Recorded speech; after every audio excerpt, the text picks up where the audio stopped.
નમસ્કાર મિત્રો, all India બાર examination અને બીજી પણ કોમ્પિટિટિવ એક્ઝામિનેશનની અંદર મોસ્ટ આઈએમપી પ્રશ્ન પૂછાઈ શકે એવા માનવ અધિકારોના જે એમસીક્યુ છે આજના આ સિરીઝની અંદર આપણે લઈને આવીએ છીએ. તો પ્રશ્ન ચાલુ કરીશું. પહેલો પ્રશ્ન છે કે કુદરતી કાયદાને કોણ ઈશ્વરની ભેટ તરીકે વર્ણવે છે? તો સંત થોમસ એક્વિનાસ જે છે એ કુદરતી કાયદાને ઈશ્વરની ભેટ તરીકે એક ડેફિનેશન એની આપે છે. કોના મંતવ્ય મુજબ કાયદો શાસક વર્ગને મદદ કરવા માટેનો જ હોય છે? તો જે પ્રખ્યાત સોશિયાલિસ્ટ છે કાર્લ માર્ક્સ, એ પોતે કહે છે કે કાયદો જે છે એ શાસક વર્ગને મદદ કરવા માટેનો જ હોય છે. માર્ક્સવાદ માને છે કે કાયદો મૂડીવાદી સમાજમાં શાસક વર્ગના હિતોનું રક્ષણ કરે છે. માનવ અધિકારો અંગે કયું વિધાન ખોટું જ છે? તો ઓપ્શન નંબર સી, એટલે કે માનવ અધિકારોની અંદર રાજ્યની દખલગીરી અનિવાર્ય છે. આ જે વિધાન છે એ ખોટું છે. માનવ અધિકારો રાજ્યની દખલગીરીને મર્યાદિત કરવા માટેના હોય છે, એ રાજ્યની દખલગીરીની અનિવાર્ય હોતા નથી. માનવ અધિકારોનો મુસદ્દો ઘડવા માટે રચાયેલ આંતરરાષ્ટ્રીય સમિતિના અધ્યક્ષ કોણ હતા? તો શ્રીમતી રૂઝવેલ્ટ જે છે એ માનવ અધિકારોનો મુસદ્દો ઘડવા માટે આંતરરાષ્ટ્રીય સમિતિના અધ્યક્ષ તરીકે હતા. આંતરરાષ્ટ્રીય માનવ અધિકાર દિનની ઉજવણી કયા દિવસે કરવામાં આવે છે?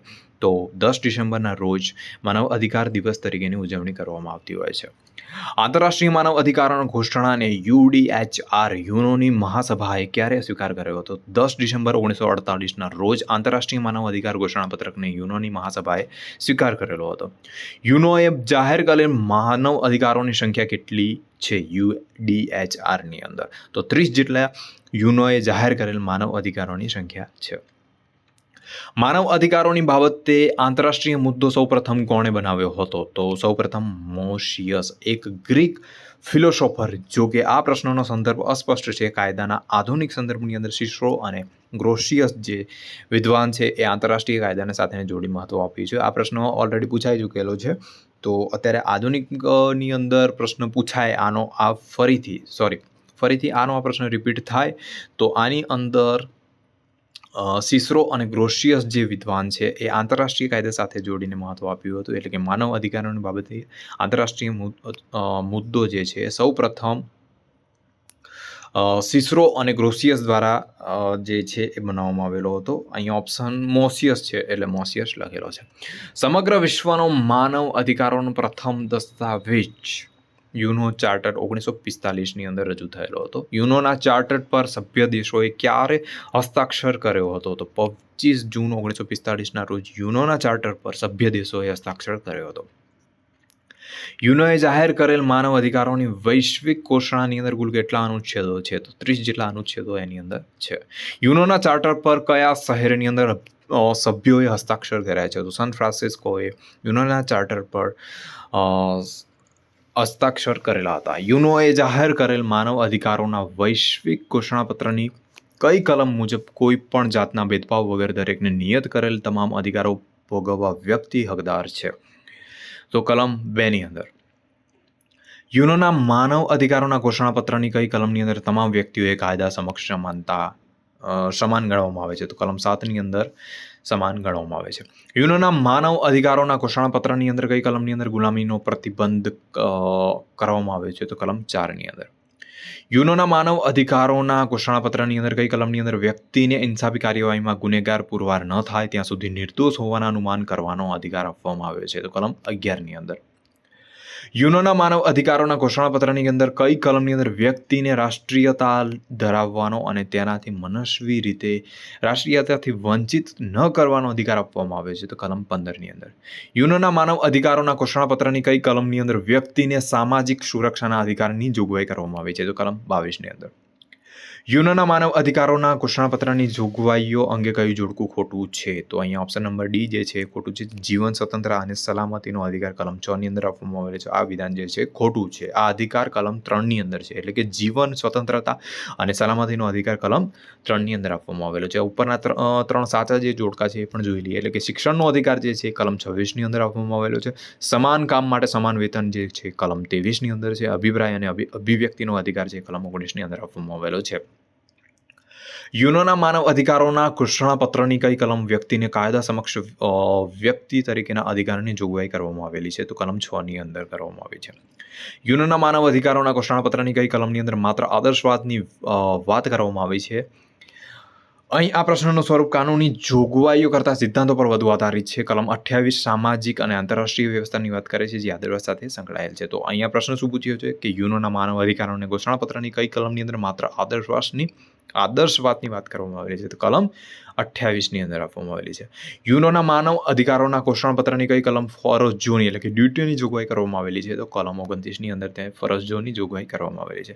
યુનોના માનવ અધિકારોની વૈશ્વિક ઘોષણા અંગે કયું વિધાન ખોટું છે? તો ઉપરના બંને એટલે કે આ અધિકારોમાં લઘુમતીઓના અધિકારોની જોગવાઈ છે અને આ અધિકારોમાં ભંગ બદલ કાનૂની ઉપચાર ઉપલબ્ધ છે. આ બંને વિધાન જે છે ખોટા છે. માનવ અધિકારોના વૈશ્વિક ઘોષણાની અંદર કેટલા પ્રકારના અધિકારો છે? તો ટોટલ 2 પ્રકારના જે છે અધિકારો છે, મુખ્યત્વે દીવાની અને રાજકીય તથા આર્થિક, સામાજિક અને સાંસ્કૃતિક અધિકારો તેની અંદર સમાવેશ કરવામાં આવતા હોય છે. દીવાની અને રાજકીય અધિકારો પરની આંતરરાષ્ટ્રીય સમજૂતી એટલે કે ICCPR યુનોની મહાસભા એ ક્યારે સ્વીકાર કરેલો હતો? તો ઈસવીસન 1966માં સ્વીકાર કરવામાં આવેલો હતો. દીવાની અને રાજકીય અધિકારો પરની આંતરરાષ્ટ્રીય સમજૂતી 1966ની અંદર કુલ કેટલા અનુચ્છેદો આપવામાં આવેલા છે? તો 29 જેટલા અનુચ્છેદો તેની અંદર સંકળાયેલા છે. આર્થિક, સામાજિક અને સાંસ્કૃતિક અધિકારો પરની આંતરરાષ્ટ્રીય સમજૂતીને ICESCR યુનોની મહાસભાએ ક્યારે સ્વીકારી હતી? તો 1966 સ્વીકારી હતી. આર્થિક, સામાજિક અને સાંસ્કૃતિક અધિકારો પરની આંતરરાષ્ટ્રીય સમજૂતી 1966ની અંદર કુલ કેટલા અનુચ્છેદો છે? તો 18 જેટલા અનુચ્છેદો તેની અંદર છે. જાતીય ભેદભાવના તમામ સ્વરૂપોની નાબૂદી પરની આંતરરાષ્ટ્રીય સમજૂતી એટલે કે CERD ક્યારથી અમલી બની હતી? તો 1966થી તે અમલી બની હતી. બાળકોના અધિકાર અંગેના કરારનામાને CRC યુનોની મહાસભાએ ક્યારે સ્વીકાર કર્યો હતો? તો 20 નવેમ્બર 1989ના રોજ એનો સ્વીકાર થયેલો હતો. બાળકોના અધિકાર અંગેના યુનોના કરારનામા પ્રમાણે કેટલા વર્ષથી નીચી ઉંમરની વ્યક્તિ બાળક ગણાય છે? તો 18 વર્ષથી નીચી ઉંમરની વ્યક્તિ બાળકોના અધિકાર અંગેના યુનોના કરારનામા પ્રમાણે બાળક ગણાતું હોય છે. બાળકોના અધિકાર અંગેના યુનોના કરારનામામાં કેટલા વર્ષથી નીચેની બાળકો યુદ્ધમાં ભાગ ન લેવા અંગેની જોગવાઈ છે? તો 15 વર્ષથી નીચેની ઉંમરનું જે બાળક હોય એ યુદ્ધની અંદર ભાગ ના લઈ જઈ શકે. સંયુક્ત રાષ્ટ્ર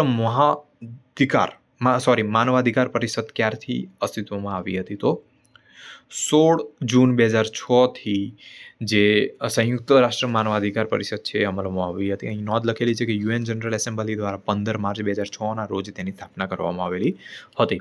સંયુક્ત રાષ્ટ્ર માનવાધિકાર પરિષદની અંદર કુલ કેટલા સભ્યો છે? તો 47 જેટલા સભ્યો તેની અંદર જોડાયેલા છે.